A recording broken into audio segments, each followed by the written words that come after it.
MGM अस्पताल जमशेदपुर ही नहीं बल्कि खुले हम प्रमंडल के 3 जिले के मरीज का इलाज होता है।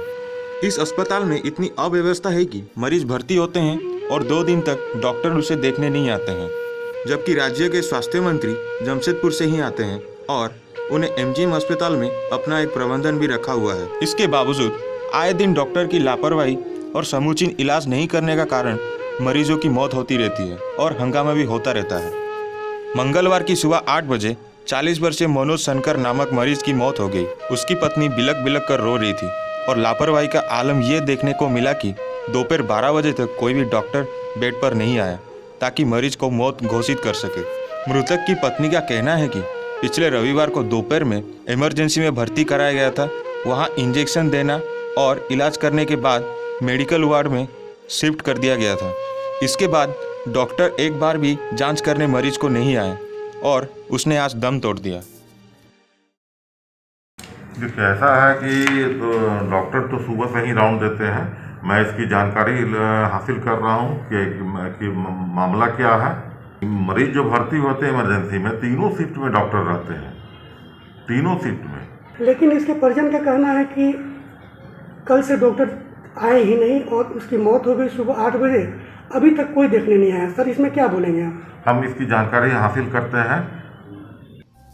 जमशेदपुर से हमारे संवाददाता रघुवंश मानी सिंह का रिपोर्ट, CFI समाचार।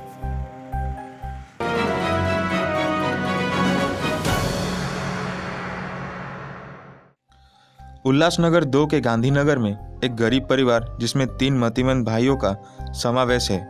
माँ बाप नहीं है, केवल एक भाई चाय की दुकान पर काम करके सभी का भरण पोषण कर रहा था। उनका बारिश में घर गिर गया जिसे वो फिर से बना लेने की स्थिति में नहीं थे। युवा सेना के बाला श्रीखंड ने उन्हें 15 दिन के भीतर घर बनाकर दिया तथा उत्कृष्ट समाज सेवी की एक मिसाल कायम की। बाला साहब द्वारा स्थापित आदर्शों पर हम काम कर रहे हैं और निरंतर इस तरह से जानकारी मिलने पर गरीबों की सेवा में तत्पर रहेंगे, ऐसा कहना है। एक 2 नंबर में हमारे आज़ाद नगर है, आज़ाद गांधीनगर है। गांधीनगर में रहने वाला एक गरीब परिवार है। उसको एक बहन और 3 भाई है और तीनों भाई मतबंदी है। तो उनके लिए उनके माँ बाप नहीं है, तो उनका बारिश में घर गिर गया और घर गिर जाने के बाद में उनका घर वो बना पाएंगे ऐसी उनकी ताकत नहीं है और उनको वैसी कैपेसिटी भी नहीं थी। हमारे को ये खबर मालूम पड़ी, हमारे कार्यकर्ता वहाँ पर गए युवा सेना के।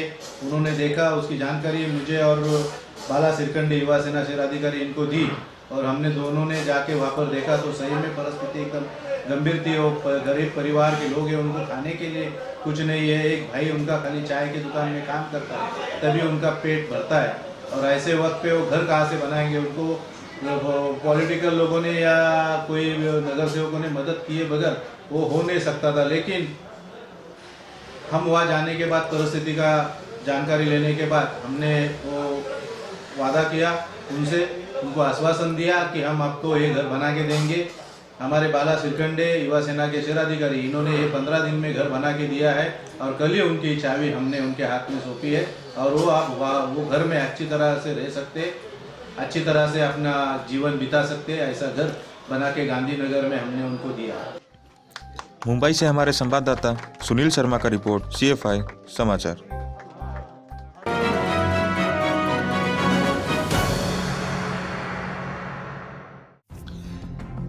गैंगस्टर रवि पुजारी को आज मुंबई पुलिस सुबह 6:10 पर मुंबई लेकर आई है। लॉकअप में ले जाने से पहले उसका मेडिकल टेस्ट करवाया गया। कर्नाटक हाईकोर्ट के आदेश के बाद रवि पुजारी की कस्टडी मुंबई पुलिस को मिली थी। रवि पुजारी को मुंबई पुलिस सड़क के रास्ते से लेकर आई है। दरअसल साल 2016 के गजाली होटल फायरिंग मामले में मुंबई पुलिस ने पुजारी की कस्टडी की मांग की थी। रवि पुजारी पर महाराष्ट्र में कुल 49 मामले दर्ज हैं, जिसमें 26 मामले मकोके की तहत चल रहे हैं। पिछले 15 साल से फरार चल रहे गैंगस्टर रवि पुजारी को पिछले साल फरवरी में पश्चिम अफ्रीका के सेनेगल से गिरफ्तार किया गया था। रवि पुजारी के खिलाफ हत्या कराने का आरोप महाराष्ट्र, गुजरात और कर्नाटका में पैसे की उगाही समेत कई मामले दर्ज हैं। मुंबई से हमारे संवाददाता शुभम पांडे का रिपोर्ट, CFI समाचार।